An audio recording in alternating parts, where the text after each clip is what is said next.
Hello everyone, and welcome along to your immediate post-match reaction to Malmo now Rangers 2 as we kicked off the Europa League campaign in its brand new format with a fantastic 3 points away in Sweden. I was going to say Denmark as a bit of a joke there, but we'll say the truth. I'm joined by Kyran Wallace as we sort of pick over the last 90 minutes that we've just watched. Kyran, it was absolutely fantastic. What's your immediate reflections on the game?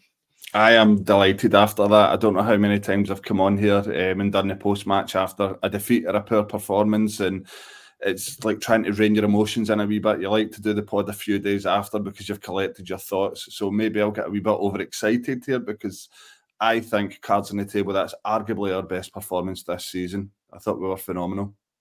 I think it's our best performance this season by an absolute country mile. I struggle to think of any that were as good as that, to be honest. And we were so dominant in so much of that game.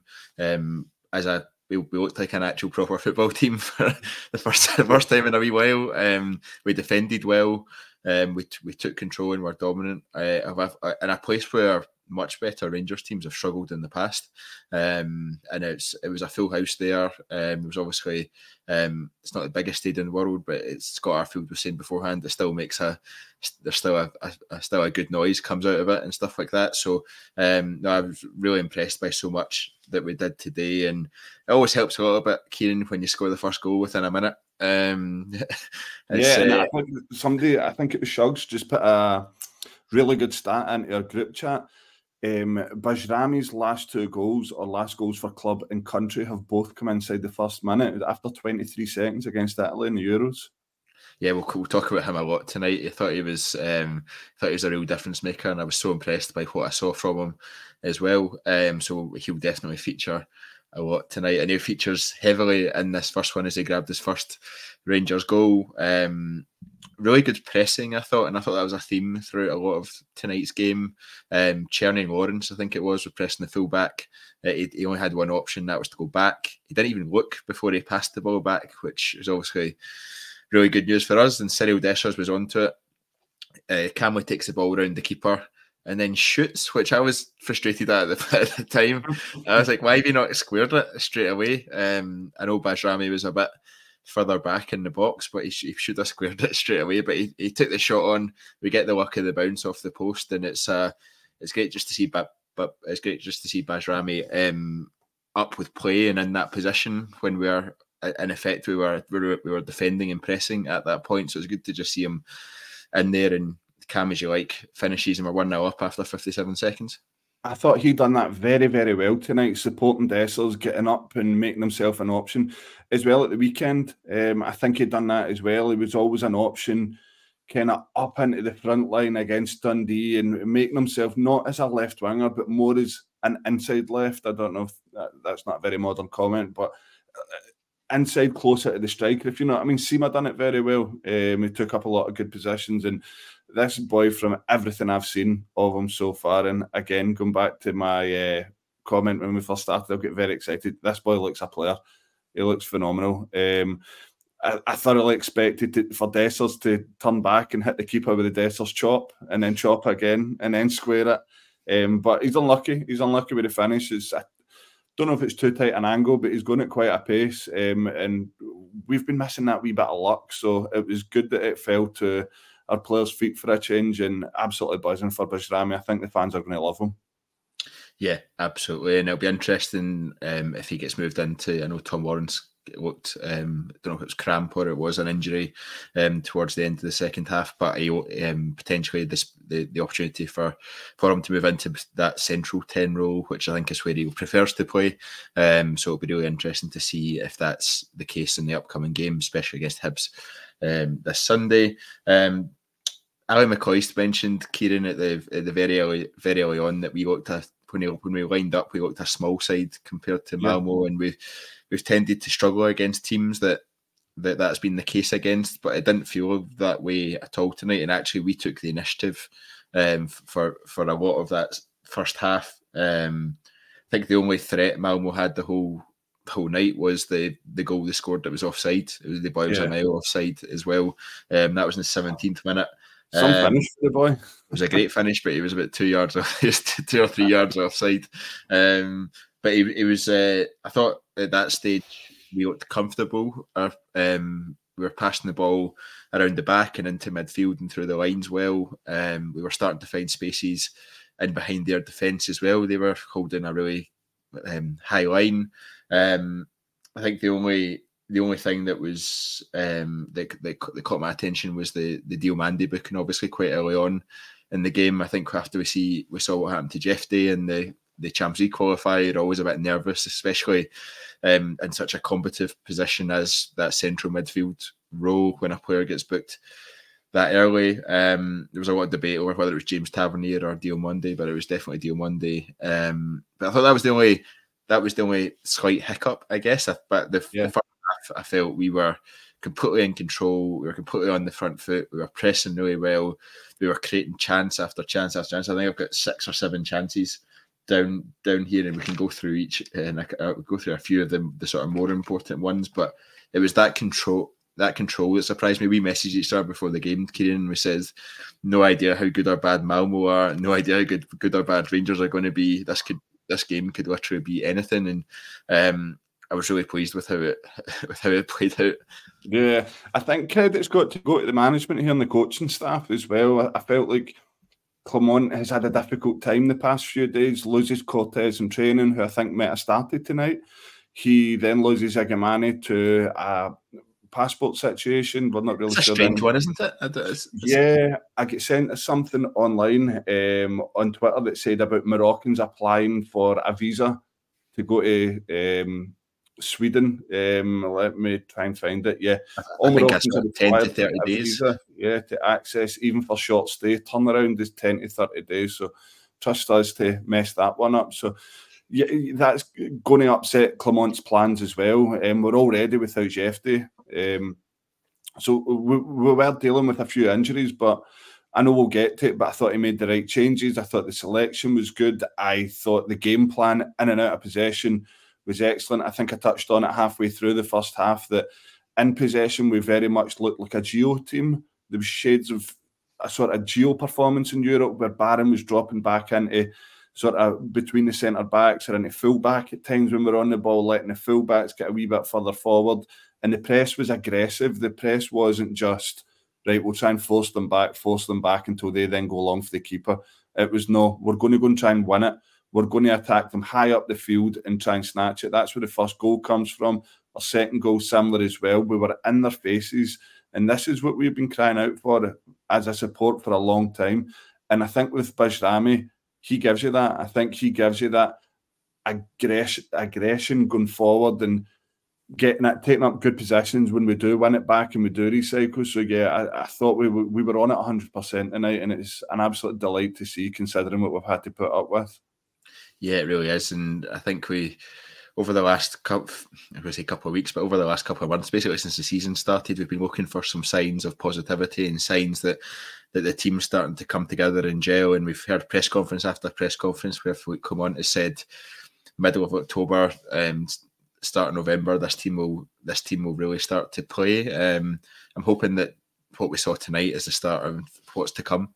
Yeah, and I think folks should remember that as well, because a lot of people have been critical of Clement. Right, okay, he's had a few errors, but look at the hand he's been dealt this summer. It's been far from ideal. It's probably the worst hand that a Rangers manager's been dealt in the last 10 years. He's been promised one thing, given the other, and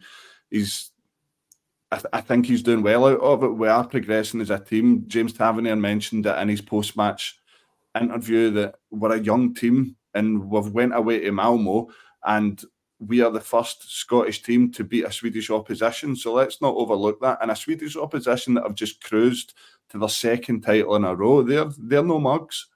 So we are a young side and there's a lot of positives to take from that. Not many negatives. I know we'll maybe touch on them, but I'm delighted with that. Absolutely delighted with the performance and how this team's progressing as well. Yeah, I think the only negative really that stuck out for me, and I know a few people online kind of picked up on James Tavernier's performance as a negative, but that wasn't really something that jumped out at me in the game tonight. The only negative to me was just how many chances we missed. Yeah, that's remains a big issue for us, and we could have been 5-0 up at least at half time. You take the positive from that. I thought we were very fluid in the final third. A lot of the time we struggle to create much in the final third and have much going for us, but I thought we were a lot more creative. I thought we made a lot of runs. I feel like that type of European away scene suits Cyril Dessers a wee bit more if he's up there himself and teams open up and push their fullbacks forward. I think you think back to Betis away. I know that's a famous Dessers performance that we always look at. As well as Kiev away as well. I think he was a handful there. So it's almost like it suits him away from home when teams open up. I think he obviously is up against Pontus Jansson, who we know from English football quite a bit. Obviously was part of Brentford's central defensive pairing. He was playing at Leeds United as well. He's a physical guy. Cyril Dessers, I've always tended to think that when he comes up against those really physical defenders and he's in a battle, he tends to go missing a little bit in games. I didn't feel like he did that tonight. I thought even some of his hold-up play was much improved, and he was finding the right passes and he was bringing other players into play. But I also thought players, Czerny, I noticed especially, was as soon as he saw the ball going to Dessers, he was in and around there, waiting for the ball to bounce off him. And that's a bit different to what I've seen in other games. Yeah, I was about to touch on that, Craig. The one where the ball came down with snow on it, and Dessers is kind of fended off the defender and rolled it. Was it Bajrami's pass, and he's put Czerny in. That's a lovely bit of football. You talk about just sort of killing the ball dead, but also playing a lovely weighted pass into the path of Bajrami to then slot Czerny in. Like, that's a great move. We're just really unlucky with Czerny. I feel like he maybe should have squared it to Dessers, but how many times did we say that tonight? Or the other way about, he should have squared that. You've just mentioned Czerny's shot, which I was going to come on to there.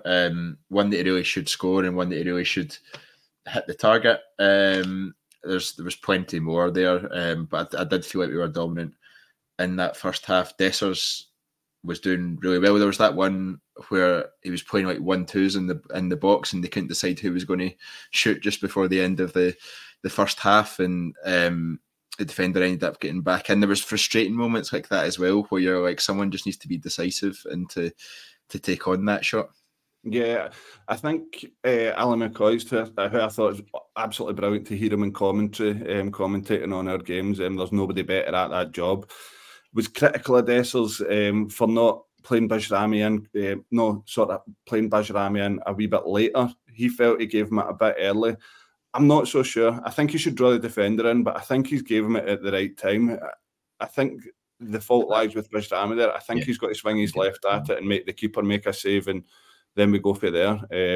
So I felt he was a wee bit overcritical there, but again, Bajrami getting forward and giving him the option at that back post. That's what the goal came from. We've seen it countless times through this game, and we've been crying out for midfielders and supporting players to our striker to give us more numbers. To me, it looks like he could give us some numbers, and I really hope he does.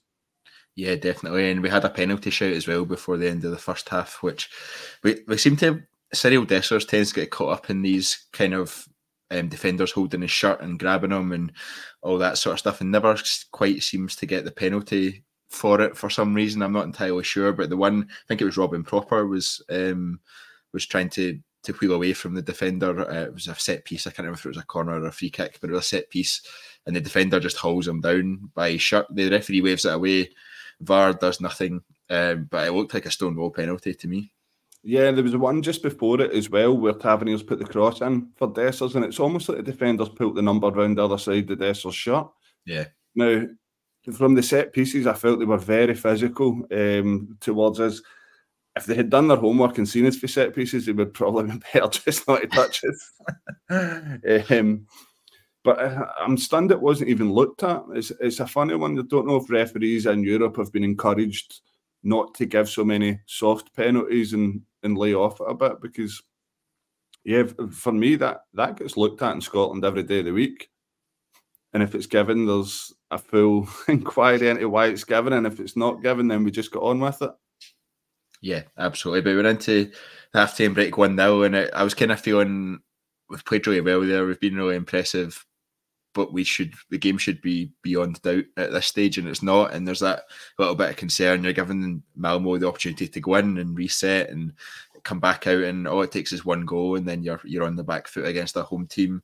Early on in the second half, felt we gave way too many cheap fouls, and our defensive third, their attacking third, didn't feel we were as dominant. We were struggling to keep hold of the ball. Was that kind of the impression you were getting? Probably, I think it was the first 10 or 11 minutes of the second half that kind of went on for. Yeah, I think you've got to take on board as well that they've come out a bit more with a bit more game plan, tried to get forward. They tried to sort of push us more into our own half, thinking that we would sit in a wee bit more, but I think it played into our hands. Also feel like they started to target us down Tavernier's side, that everything came down that side. I can't remember Casemiro having much to do on his side, but everything seemed to come down our right, their left, and they did create a couple of chances. The one that stood out to me was the one with Christensen where he flashed it over the bar. Aside from that, I can't remember Butland having a save to make, but they did. They got in our faces a wee bit more, and I don't think we struggled to deal with it, but it's nothing that I didn't expect. I did really expect them to come out and make more of a go of it, because I thought they were mediocre the first half. We made them look silly. Yeah, I think so. One point I wanted to highlight was just Václav Černý and his performance tonight. I thought, I've written down a note here midway through the second half, that he's at the centre of everything good we do going forward. I thought actually both of the wide forwards were really important tonight, but Václav Černý, especially in the second half, was the one finding space. He was the one creating the balls into Dessers for chances. He was the one that's looking threatening as well. He's kind of been a bit hot and cold since he joined us, but I was really happy with how he played tonight.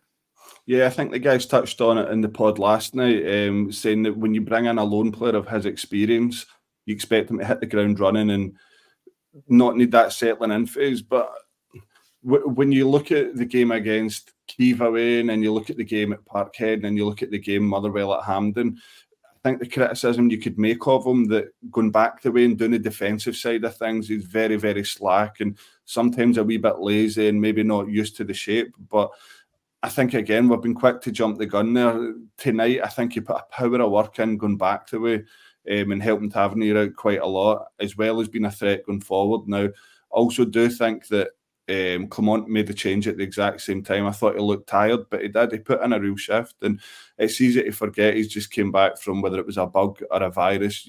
You know what it's like coming back from an illness to then play at their level. It's not like me or you, where we've played amateurs or five-a-sides. Like, to play at that level, you've got to have a real level of fitness about you. And when you've not been the best of health, then to come back and put in a performance like that, you've really got to take your hat off to him. It was a solid, 65, 70 minutes he put in. Yeah, it was the 70th minute that Ross McCausland came on for Václav Černý, and I've actually written down a note beside that saying real lack of depth on the bench, which I thought it did look like. I proved to be, obviously McCausland came on and made a great impact, but I think 9 out of 10 games it does seem like quite a weak bench, especially compared to what we saw even at the weekend, when it was much stronger, much more depth there. But I think when McCausland came on, it signalled that like a real tactical move as well from Clement, which kind of just nullified, I guess, the space and the gaps that Malmo had been finding in the early stages of that second half. It seemed to be like a bit of a flatter midfield five, which then they found harder to break down and to run through. I felt Diomande started to tire around the 60-65 minute mark. It was almost like Barron needed a bit of help. Craig, I thought Diomande was absolutely phenomenal tonight. I thought he really put in a performance that will shut a few people up. I think people have been overly critical of Diomande. Now, let's forget, he's a young guy who's obviously played a lot of games, and maybe we thought we were going to get this high-scoring central midfielder when he first started, because he had 2 goals in 2 games and tailed off a wee bit. But tonight, I thought he controlled things. I thought he was excellent. Defensively, there was one, I think, the boys beat Tavernier well in the first half to get to the byline, and out of nowhere, just Diomande comes, bodies the guy, comes away with the ball, and then clears us high up the park, and we got out. I thought he covered every blade of grass, and if it wasn't for Bajrami, he would be my man of the match tonight. Yeah, you kind of ruined the ending there, Kyran, of the fucking. Come on, we all know what's coming anyway. Yeah, we do know what's coming. But we entered that last 20 minutes or so just after McCausland came onto the park, and it was still only 1-0. Kyran, just after that Cyril Dessers was 1-on-1. He was onside, and he hits the corner flag from 6 yards out. I don't know how he's got it as wrong as he did, but he hits the corner flag, and you're thinking, God, we really need this second goal. We've seen this movie how many times before. We really need this second goal. McCausland then has the header at the back post. I'm not sure how much he knew about it. McCoist was saying that he thought it's a gilt edge chance. I wasn't sure if it was as clear cut as that. I think it's almost like it kind of hit him rather than him going to attack the ball. But 2 minutes later from that, 76 minutes, and it is 2-0 to Rangers. Ross McCausland. It was just a long ball from a free kick from Tav towards Dessers. The defender heads out the box. McCausland's out wide right. He kind of goes in as their left back slips a little bit. Takes the impetus, takes the ball. I thought he'd taken too many touches and he'd gone too close to their defender, but he accuracy wins at the end of the day, and he finds the back of the net. Not with the most ferocious shot you'll ever see, but it was pinpoint accuracy in off the post, 2-0, and I think more than deserved, I thought. I think the youth of the day call it finesse, Craig. No, credit to him. I was the same as you. I think I made a mental note with the header that I felt he should have been more aggressive and sort of met the ball and scored the header, and maybe that's something that he lacks that he needs to work on. But again, I think we spoke about at the top of the show that our press was good and that we were getting in their faces, and I think that was epitomised with McCausland in that situation. Like, he's went in there to win the ball. Again, he's done well to keep his balance. The boys nearly took the shirt off his back. And there was one angle I think you actually see Dessers shouting hit at him. Okay, I didn't see that, but it was the sort of angle from behind it, and absolutely delighted for him. And I think we need to throw a wee bit of praise McCausland's way. Now, let's not forget, he's come through our youth, kind of came into the first team out of a necessity that we've needed him because we didn't have anyone else that's played out in the right. He's maybe not a first team starter every week, but he comes on and he gives us 100%. Now, before he came into that first team, he had never played a minute of first team football, and that's very unusual for a youth to come through and be expected to perform week in, week out. So I'm absolutely delighted for him to get that goal. And let's hope he kicks on, because I hope that it can be an option and progress and develop as, you could call him a young football player, but what is he, 22, 23 now, something like that? Yeah. Yeah, so he's reaching that stage where he has to start developing as a player. Again, no, he's on his left foot. He's cut in for the right. He's a right-footed player who plays on the left. So fair play to him, and I've got to give credit to Clement. He's got that change bang on at the right time with the right player, and it's 2-0 and 3 points, and absolutely delighted for Ross McCausland. Yeah, absolutely. One more player I wanted to pick out. Well, pick out a couple. So I thought John Suter and Robin Propper had really solid games today. I thought they defensively as a whole we looked much better than we have been. But I want to talk about Casemiro.